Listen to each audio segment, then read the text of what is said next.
because we come from communities where the truth doesn't always reach the headlines, but it lives in what we face every day. This is Changing Trends in Times, bringing clarity and context to the issues shaping our lives right now. No spin, no distractions, just real talk rooted in real impact. Now, are you ready to lean in and bring your voices into the conversation? Then, allow me to introduce to you a man committed to asking the questions that matter and breaking it down so we all understand. Your host, Charles King. Good afternoon, ladies and gentlemen, and welcome to another episode of Changing Trends in Times.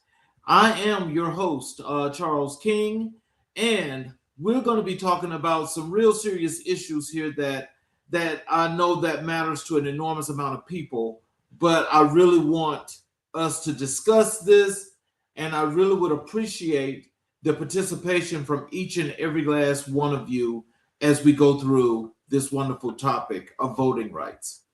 The title of and the theme of this show is called Out of Bounds. And it's called Out of Bounds is because what we're doing today is we're going to be talking about voting rights in the sense of what's happening in primarily the southern states with all of this gerrymandering and taking away the voting rights for all people of color. Now, when we start, what I want you to know is when we're talking about voting rights is one of the most fundamental rights in our democracy, the right to vote. And right now, that right is under more pressure than it's been in decades. And so, as I give you a little context of this, is that for historical context, for most of you that do not know this, when the Emancipation Proclamation was put into place, and all people were freed, there was no more slavery. Then came into Reconstruction.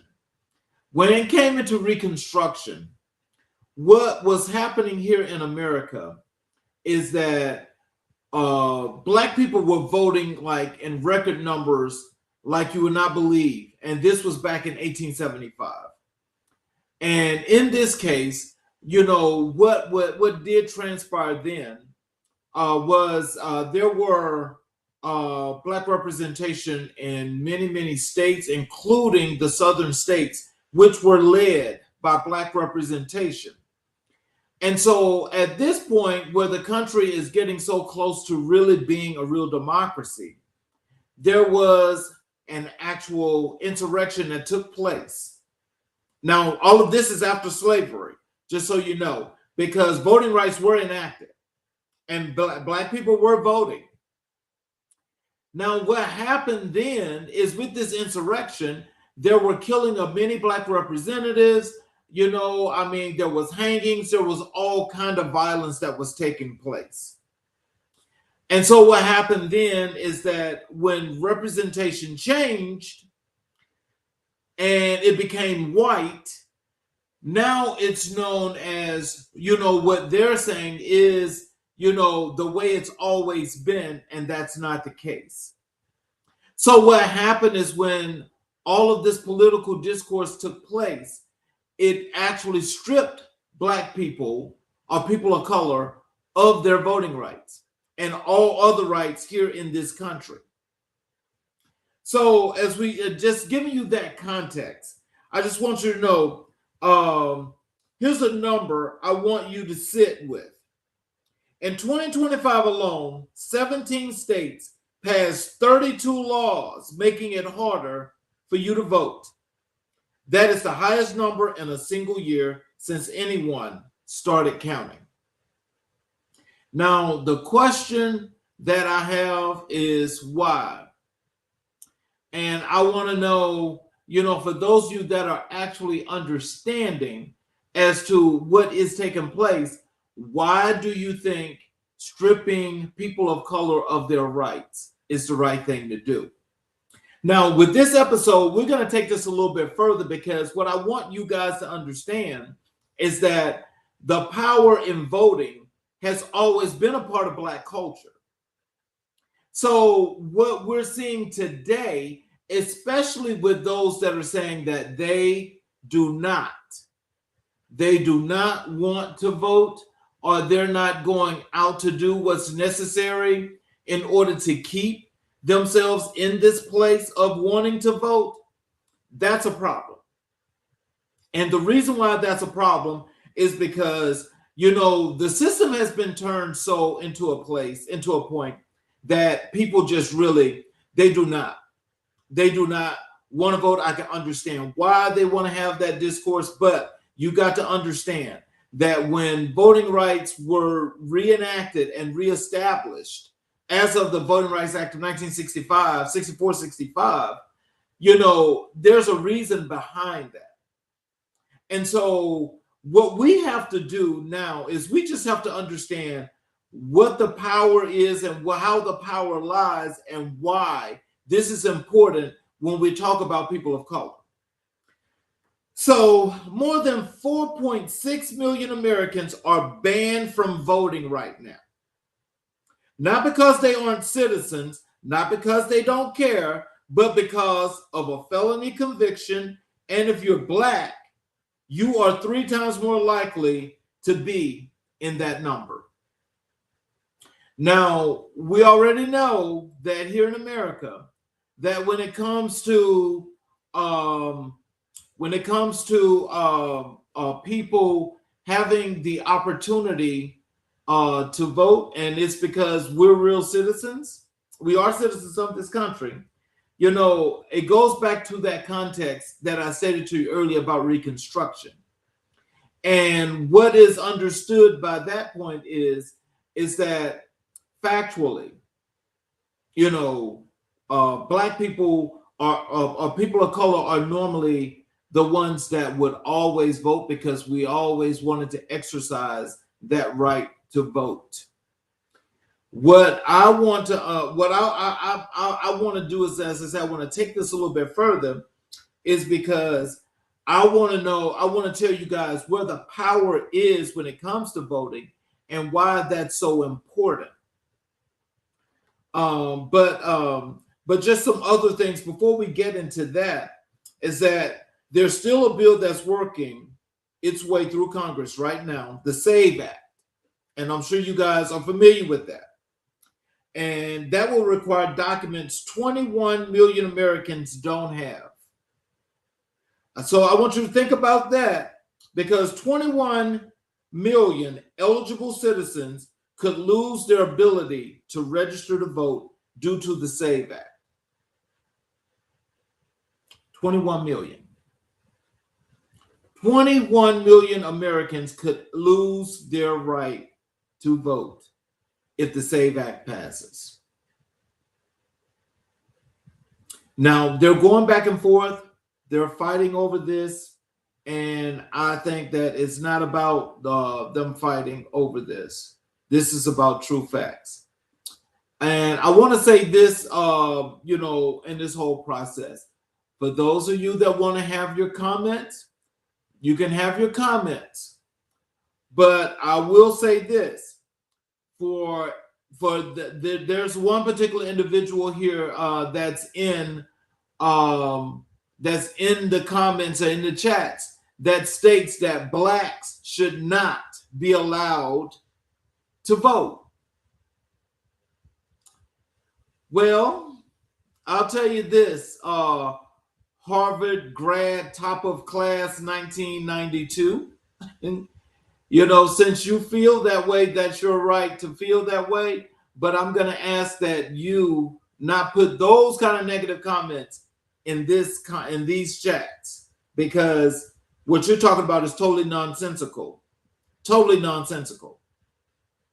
And so we're not going to get down in the weeds with you today. We will let you go ahead and have that comment, though.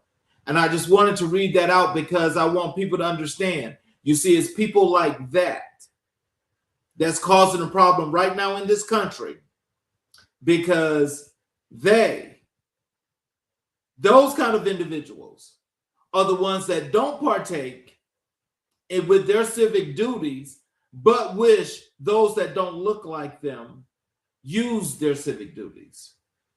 Then that's a problem. So I want to thank you all for everyone that's here right now. I appreciate you, and I want you guys to to know that I appreciate your support, and I appreciate you guys being here as we go through this wonderful content here. So today we're going to tell you exactly what's happening. We're going to show you the numbers, and we're going to talk about what you can do about it, because this is your democracy and no one gets to take it from you.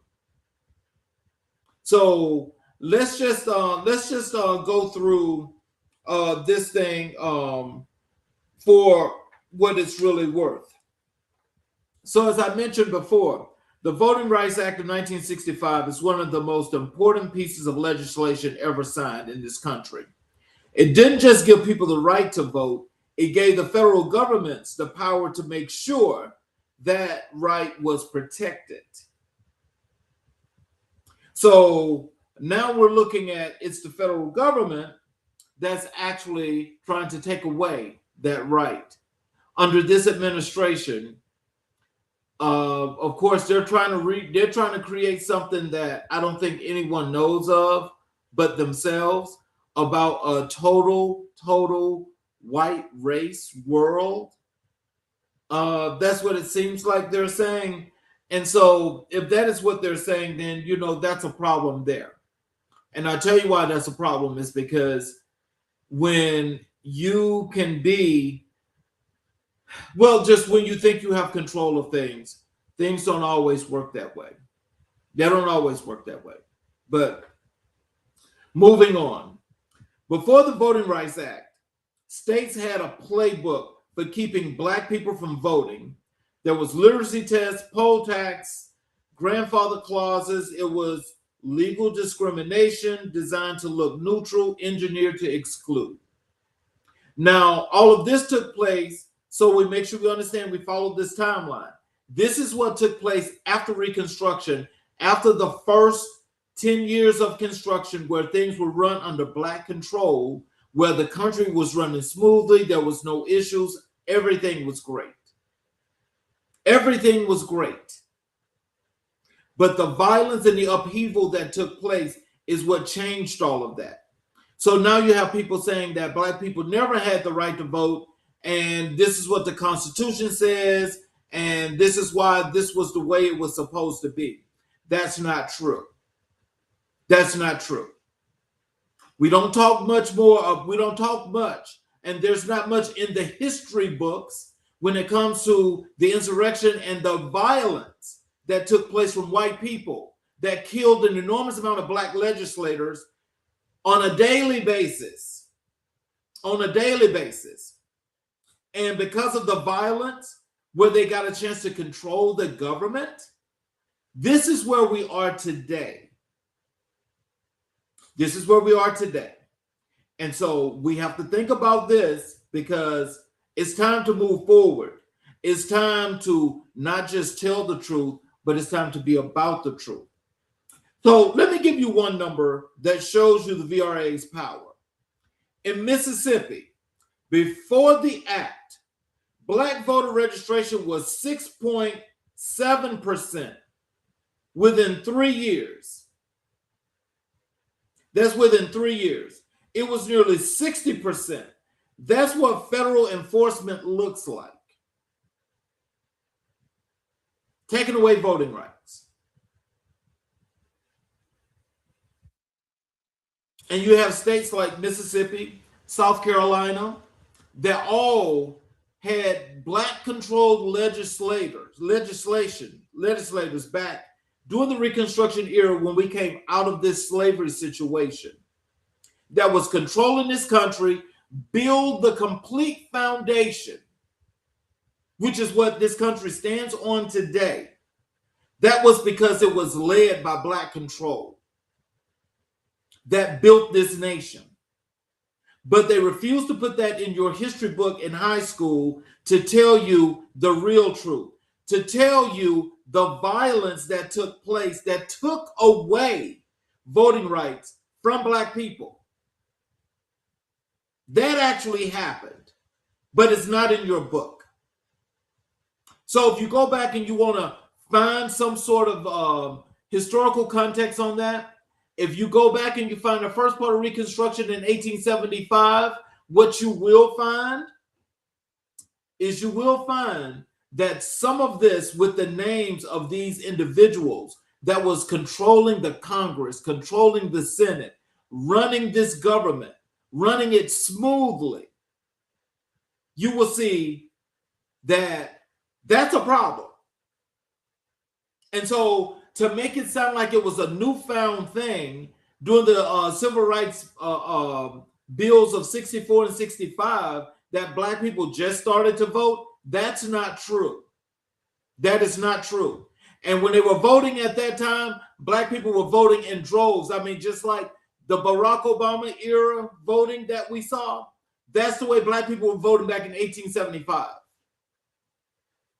That is the way they were voting. So we didn't get here by accident. The 15th Amendment said you can't deny the vote based on race. The 19th said women get to vote. And the 24th killed the poll tax. The 26th lowered the age to 18. Each one was a fight. Each one was a victory. Each one of them was a victory. And so I just think that all citizens, I'm sorry if I say this wrong, but it's Florence Darling, 1911. I agree with you. All citizens should have the right to vote.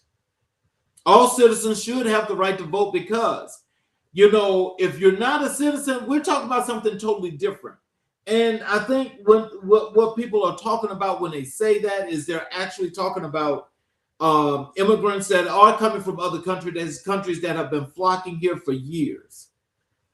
And so I can understand when people say, that something has to be done about that. I can understand that. I really can. Because if you're here illegal, then no, that's not right at all. But the thing is, I don't think that anybody that's controlling the Congress or that controls immigration would have the right to say that, if you're a white immigrant, you should be accepted. If you're a Black or brown immigrant, you should be denied. So that's not a fair basis either. So if they're going to fix the immigration system, then it needs to be fixed totally and whole. I understand that, but they're not doing that. And they're using that as an excuse to keep Black people in particular, especially from voting, because the voting block is always large and is always in large numbers when people decide to come out and vote. That's my premise. That's my point. But they're using all kinds of excuses to keep people from voting, and that is not proper at all. On March 7th, 1965, Bloody Sunday, John Lewis and 600 marchers crossed the Edmund Pettus Bridge in Selma, Alabama. They were met with tear gas, billy clubs. That footage shocked the nation. 5 months later, President Johnson signed the Voting Rights Act. Now, there was a lot that took place at that time. There's an enormous amount of things that took place. And I'm sure that each and every last one of us have seen some of that footage at some point in time in our lives. Don't care how young you are, don't care how old you are. Most of us have seen that footage. That footage is not nice because when you see people have the opportunity to beat and kill people because of the color of their skin, You don't know these people, but this is what you have the right to do. And it's still happening today. It's still happening today. It's shows like this, and it's stories like this, and it's commentary such as this that has to shine this light, because people are simply sweeping this under the rug. They're not taking this seriously, because there are actually people today that still believe that Black people should be killed and not allowed their rights. How could that be? How could that be? It's one of those things that we all need to be thinking about, because this affects each and every last one of us here in America. Fannie Lou Hamer was beaten in a Mississippi jail for trying to register voters. She said, "I'm sick and tired of being sick and tired." Her fight, and the fight of thousands like her, is the reason any of this exists. Now, the historical context of Fannie Lou Hamer is that she refused to be ignored or to be told that she was not a citizen when she knows that she's a citizen. But like so many that followed her and listened to the things that she had to say, they did what they thought was right, which was right. And they fought against that. And we're now here in the 21st century doing the exact same thing. That does not make sense. That does not make sense, because this goes down to an economic situation. It delves more into economics than anything, and we're going to get to that also as we go through these facts. The VRA had a secret weapon. It was called preclearance. Under Section 5, states with a history of discrimination couldn't change their voting laws without federal approval first. It was proactive. It stopped discrimination before it started. Preclearance. Now, for those of you that are thinking that you've heard that before, yes, you have. That was Shelby v. Holder. When Shelby County, Alabama, went to the Supreme Court to fight voting rights against the Department of Justice and Eric Holder, the Supreme Court struck down preclearance, struck it down, which was the first blow to voters' rights and discrimination. This was in Section 2, if I'm not mistaken. It was Section 2 or Section 3, but I think it was Section 2. And this started this whole snowball that we're having right now today. Shelby County, Alabama. And for those of you that don't know where Shelby County, Alabama is, I will tell you. It is on the backside of Birmingham of Highway 280, going towards Auburn. Yes, that's where Shelby County, Alabama is. For almost 50 years, that system worked. It blocked thousands of discriminatory voting changes. It was an umbrella that kept voters dry, and then the Supreme Court took it away. The Supreme Court took it away. They did. They allowed Shelby to discriminate. They allowed Shelby to redistrict. They allowed Shelby to take away any Black representation of that county. Any.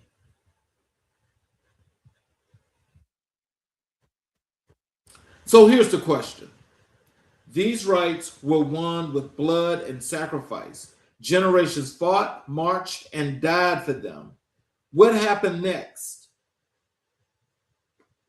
we're going to talk about that. We're going to talk about what happened next, because I'm sure most of us that are following situations like this know what happened next. But in this whole process, there is nothing, no one that is from a political representation or a community-led person that's actually spoken the way they need to be spoken about this, because this was the start of a serious discriminatory situation that we never could imagine we would be fighting against. This fight is long, it's hard, it's difficult, but it's also very nasty and dirty. Very nasty and dirty. So, June 25th, 2013, the Supreme Court handed down Shelby County v. Holder. In a 5-4 decision, they struck down the coverage formula of the Voting Rights Act. They didn't eliminate preclearance, they just made it impossible to enforce. So making it possible to enforce means they actually struck it down. So you can't have a gray area there. It either is or it's not. Chief Justice Roberts wrote that things have changed dramatically in the South. Justice Ginsburg responded with one of the most quoted dissents in modern history, throwing out preclearance when it was worked and is continuing to work. It was like throwing away your umbrella in a rainstorm because you are not getting wet. That was just being discriminatory and racist just because. And so for those of you that don't know about Justice Roberts has never liked civil rights. He's never liked the idea of Black people voting anyway. So anything that comes to him and this court right now, this biased court, is not going to be done from a real legal perspective. This is about personal feelings and how they view things. This is not about the law, because if it was about the law, then none of this would have never and would ever be taking place at this point. But we, the people, have got to do what we have to do, which means these people that we have sitting up there in the Congress and the Senate, especially the presidency as well, we got to get all of those folk out of there. There needs to be a total change, and real people from real communities need to be doing the people's work in Washington, D.C. Real people. Real people. I'm talking to each and every last one of you out there because you hold the power. You hold the power. You can't let anyone take that power away from you. You can't let anyone else control your power. You have the power. You have the say. You make the difference. This is what we lean on each and every citizen here in this country to do our due diligence. This is what we need to have happen. So I'll say to you, and I'll say it to you right now, do not let anyone take away this power, but we need to be unifying right now. Because the changes that need to be made, especially coming up to this midterm, we've got to get this president out. We've got to get those folk out that Senate. We've got to get those folk out that Congress that are still sitting there and letting this man run roughshod all over the whole country and the world and getting into all these disputes around the country where there are no allies. We can change that. We can change that. So what happened after Shelby County? Texas moved to enact a strict voter ID law within 24 hours. Other states followed. The floodgates opened, and they have not closed. So just so we all understand what I'm talking about, we hear it every day that there's a new voter ID law. There's new voter law registration coming into play. There's everything that they're trying to change about voting. And why are they trying to change the vote and keep Black people from voting? That's still the million-dollar question. And I'm asking all of you that are out there, I appreciate your comments. You know, when you put them in the chat, please put them in the chat. Because I think it's a dialogue that we all need to have, because civic engagement is important to each and every last individual that's here in America. It's very important to all of us. So when we think of pre-clearance, like lock on the door, before Shelby County, if a state wanted to change its voting rules, it had to get the key from the federal government.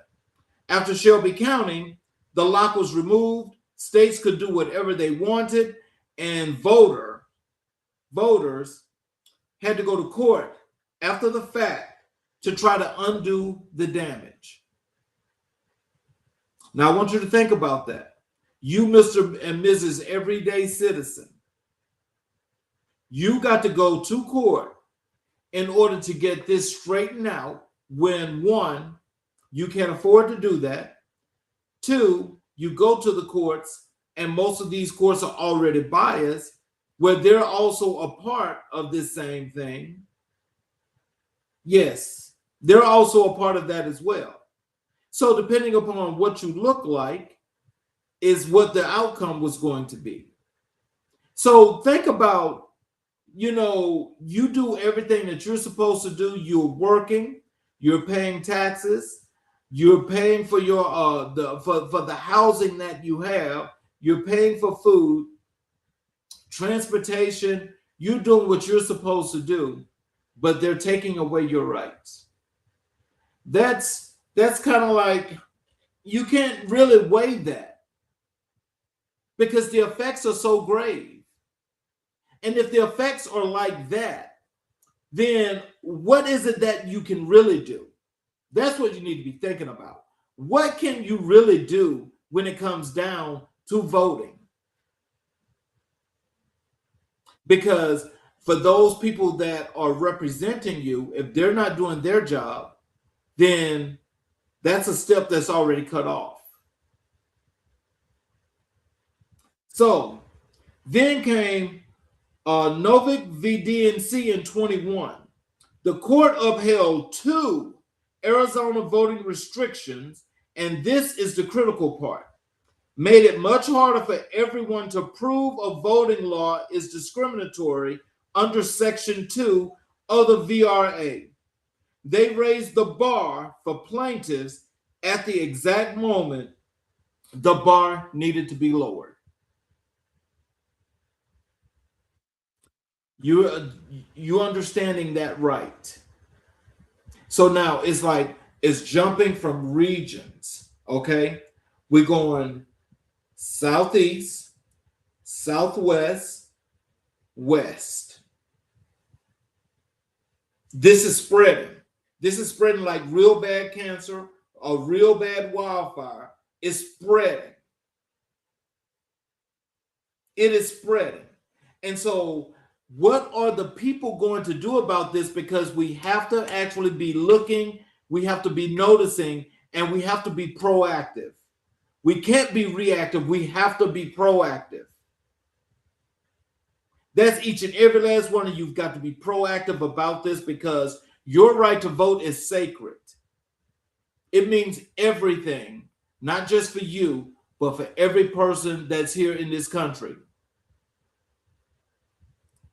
So as that goes, after Shelby County, the only remaining tool was Section 2, the ability to sue and prove discrimination in court.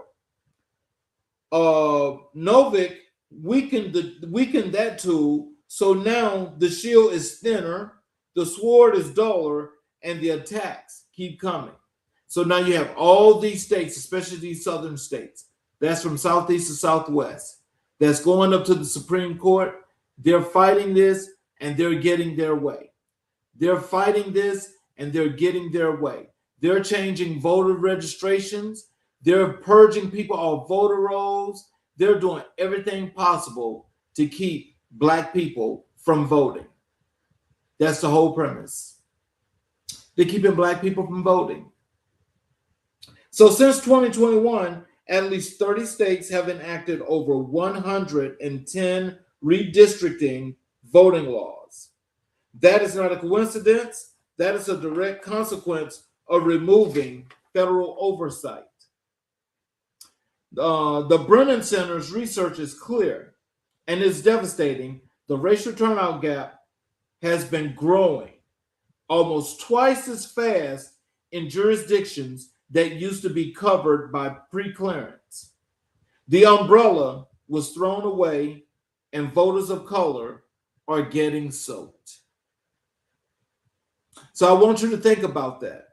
I'm here in Metro Atlanta.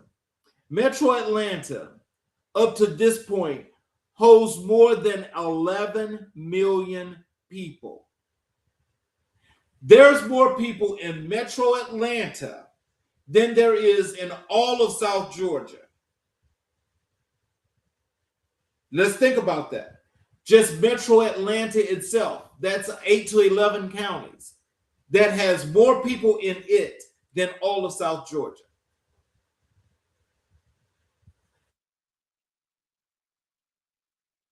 Now, what that says is that when you got other counties that are just outside of Metro Atlanta, like Gordon, Macon-Bibb,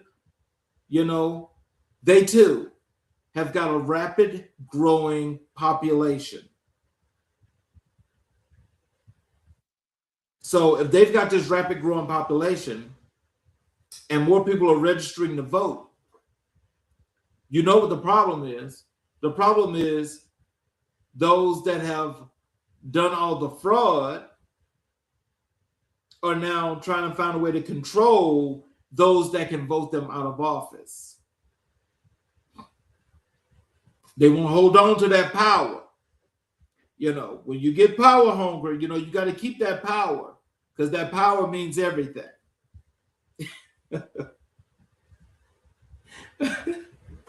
As long as I can control you, I'm good. It's when I can't control you. And when I can't control you, then I know I have no win. So this is not ancient history now. This is happening right now. And the legal architecture that protected your vote for 50 years has been dismantled. And the question is, what are we going to do about it? It comes right back to that same question. What are we going to do about it? Because we got to do something about this.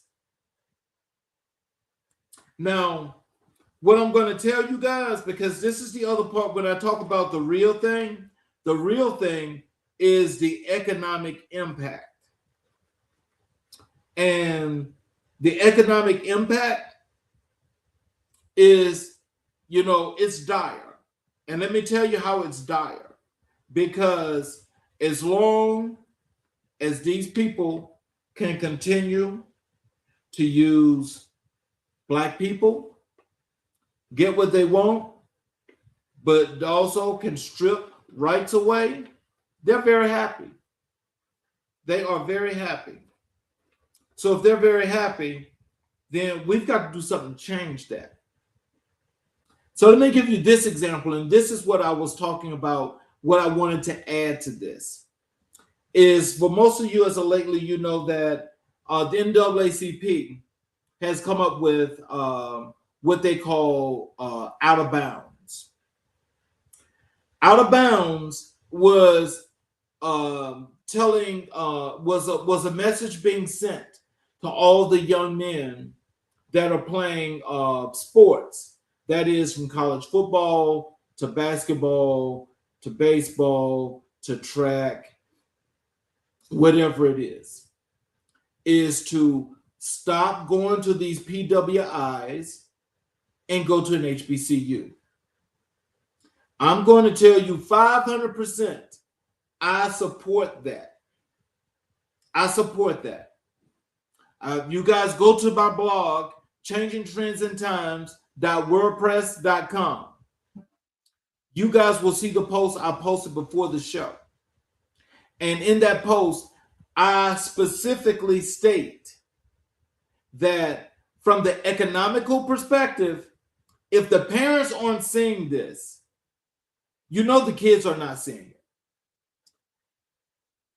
In these SEC schools, that is schools from Alabama, Georgia, Florida, South Carolina, Mississippi, LSU, Kentucky,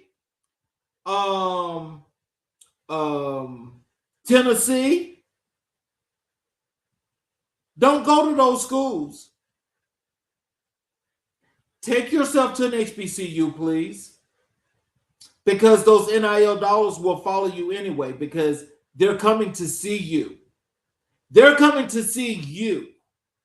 So you have to recognize the power that you have in your hands, in your feet, in your legs, in your mind, in your whole entire being for the individual that you are. As hard as you've worked to go play college sports, doesn't matter what the sport is, you've come too far for someone to let someone use you the way they're using these athletes. Now, I want you to know these athletes that are going to these SEC schools, they're actually, sports has become such a phenomenon that most of the SEC schools, most, not all, most, and there's 16 of them. There's 16 of them. Of that 16, if I'm not mistaken, I think it's 10 to 12 of them that seats more than 100,000 in the stadium. They seat more than 100,000 in the stadium.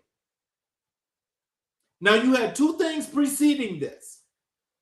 One, the NCAA was making an enormous amount of money off the likeness of these kids, and these kids were not allowed to make not a single penny at one point for their own likeness. Now, what also preceded this, what I want people to understand, is that Ed O'Bannon sued the NCAA. He was a former basketball player at UCLA. This was back some 15, 20 years ago. He sued the NCAA. He won, but they did not rule that he could get a judgment against the NCAA.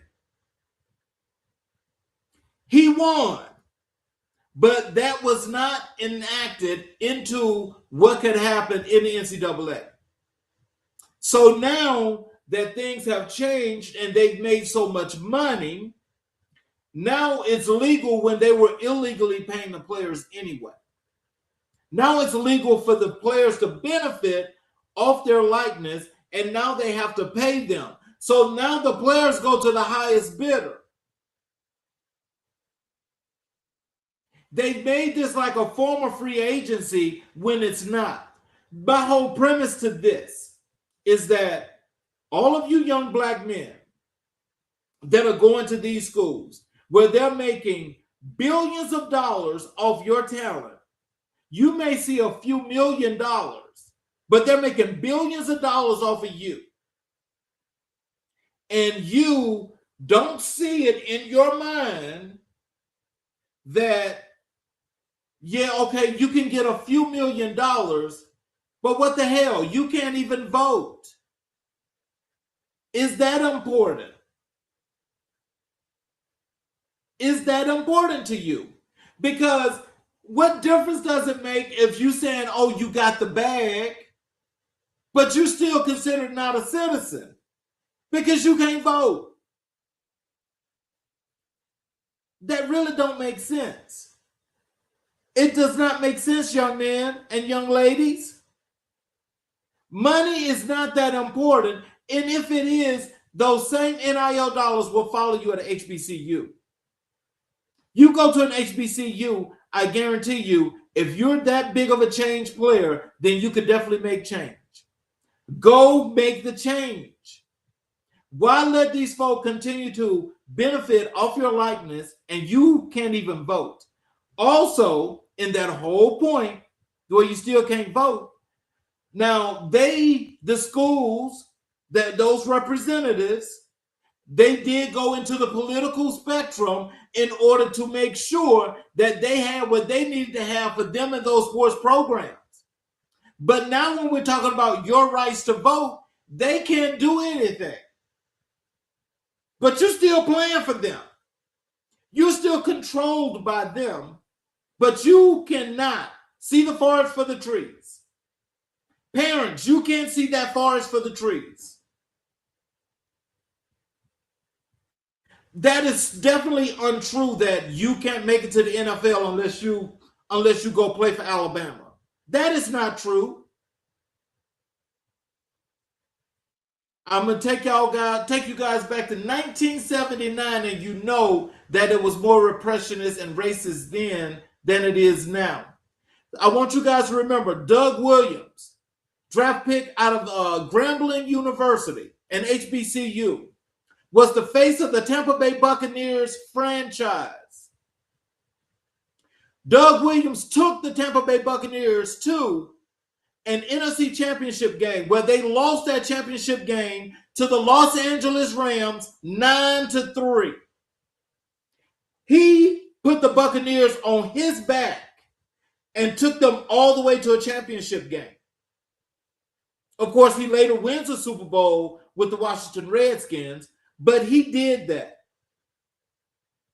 Why is it that you guys find it so difficult to go to an HBCU? The way the NFL classifies that is that when you go into an HBCU, but you got a profitable PWI, they get the HBCU players in rounds 3 to 7 because they don't want to pay them that much more money. But if you guys now today go to those HBCUs, that changes that whole scale. That changes that whole scale. Because if they're not benefiting off you, I can't believe that you guys would just let them do this. But if they ain't benefiting off you, then that means that you've won and you've showed your power. You're flexing your power. Especially those of you down in Louisiana. When that voter gerrymandering thing that they did down there in Louisiana, there's no way I will partake in anything in that state. There's no way I could support the Saints or any other franchise that even comes out of that state, because that's well, I haven't finished with what I need to get to about what these folk are doing. But in Louisiana, that was the harshest voter right gerrymandering situation that took place of all of them. And also, don't forget, in the SEC, there's also Texas and Oklahoma too. Their two are a part of that. But ain't none of those schools went to this Congress or called their friend Donald Trump on the phone to tell him that this is wrong and they don't need to do this. None of them are doing that. That even goes to these NFL Southern franchises. The same thing. Yeah, the Miami Dolphins, the Tampa Bay Buccaneers, the Jacksonville Jaguars, the Atlanta Falcons, the Carolina Panthers, the New Orleans Saints, the Tennessee Titans.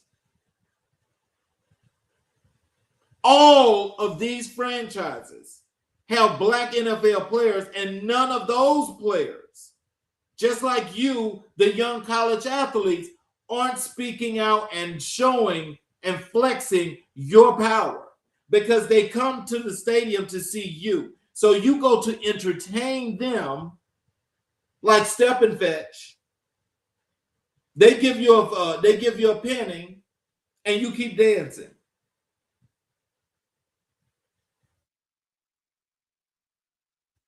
When are you going to see your value?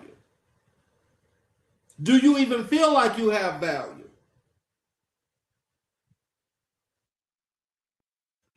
Let me just say this, because, you know, if you guys that continue to go, especially these SEC schools and these college programs that are not supporting you the way you want to be supported, you go to these schools, they do something that totally infringes on your rights.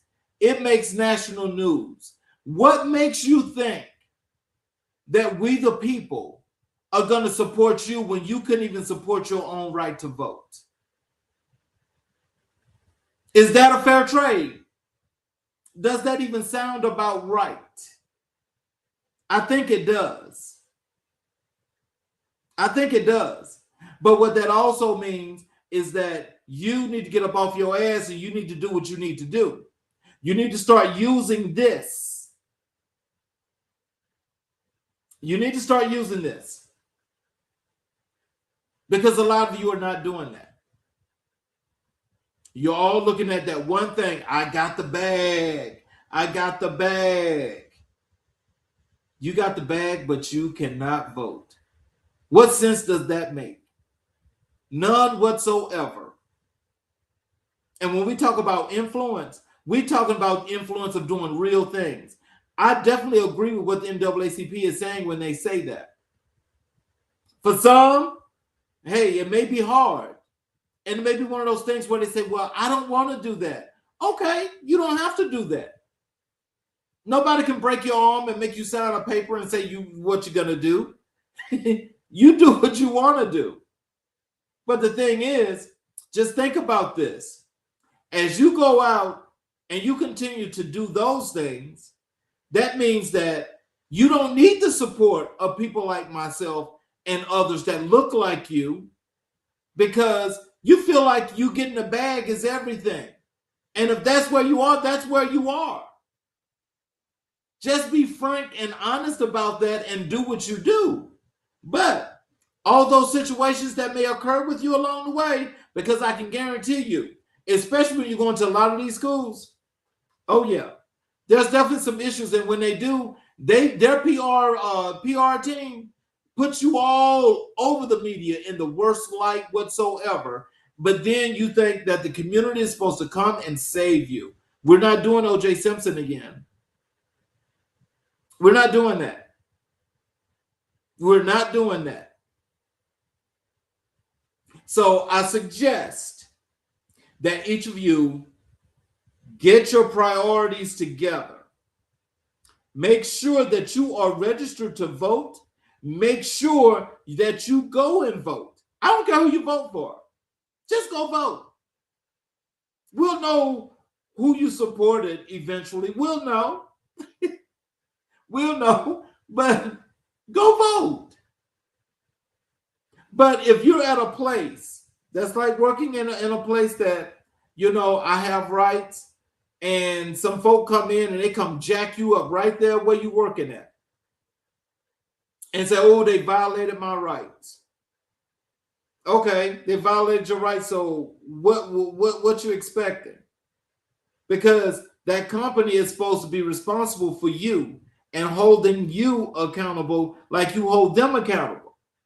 So if they're not being held accountable, what makes you think outside of that is going to hold accountability? I'm just asking you to be smart and rational, because that's not rational to think that somebody has to uphold you when you're doing everything that's totally wrong.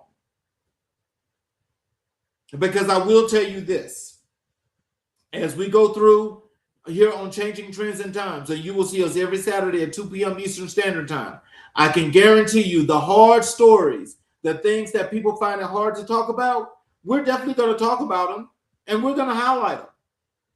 We're going to highlight them like nobody's tomorrow. Because as we continue to do this, what we're doing is we're making things right for you and every other individual that's out there. Because you are important, you are special, and you definitely deserve the best of what is there to be.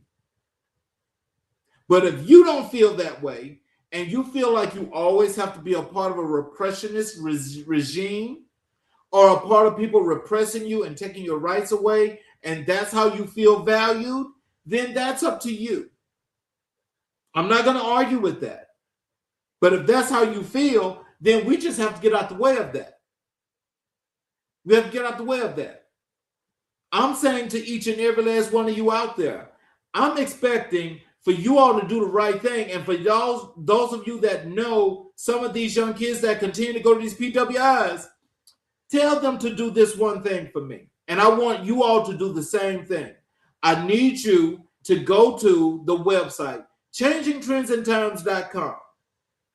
And when you go down, you are going to find resources. And the resources for this episode here today is, this episode is titled, oh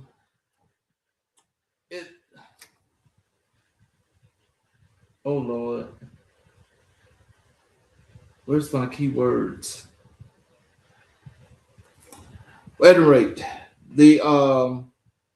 this is titled, no, that's the wrong one. This is the holding folks accountable is what we're doing here, and so that's what this voting rights is about. So I just want to tell you guys that just go to our website and look for resources. They'll be there. There will be an article as well as a case study, and the case study will tell you. This is the case study, and you will be able to get this, download this from our website.